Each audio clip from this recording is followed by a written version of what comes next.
কাজ চলছে। তবে আপনারা দেখতে পাচ্ছেন আগুনের যে তীব্রতা, বাহিরের যে অংশে যে তীব্রতা ছিল সেটা অনেকাংশে কমে এসেছে। এখন আগুন জ্বলছে ভেতরে, তবে আগুনের নিচতলায় রাসায়নিক দ্রব্য থাকায় এবং আশপাশের ভবনের ঠিক পেছনের অংশে একটা বড় বিল্ডিং রয়েছে, সেখানে যাতে আগুনের পরিসর না বাড়ে এবং আগুন যাতে সেই ভবনের দিকে না যায় সেই হিসেবে ফায়ার সার্ভিসের কর্মীরা তারা অক্লান্ত পরিশ্রম করে যাচ্ছেন এবং অনেকটা এখন পর্যন্ত বলা যায় অনেকটা তারা সফলও হয়েছেন, যেহেতু এখন আগুন বাইরের তেমন একটা মাত্রা দেখা যাচ্ছে না। তবে ভেতরে আগুন জ্বলছে এবং বৃষ্টিও চলছে এবং ফায়ার সার্ভিস, বাংলাদেশ সেনাবাহিনী, নৌবাহিনী, বিমান বাহিনী, র্যাব, পুলিশ সব বাহিনীরই আসলে অক্লান্ত পরিশ্রম এখনও চলছে।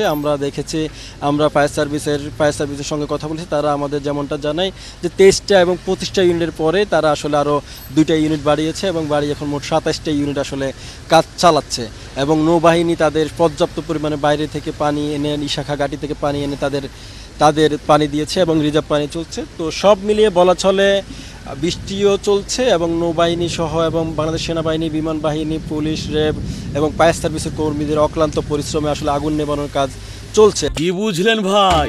অনলি যেটাই চাই। এবং ভেতরে এখন পর্যন্ত আগুন জ্বলছে, আপনারা দেখতেই পাচ্ছেন আমার ঠিক পেছনে সেটা। এই ছিল চট্টগ্রামের ইপিজেড থেকে আমার কাছে থাকা সবশেষ খবর।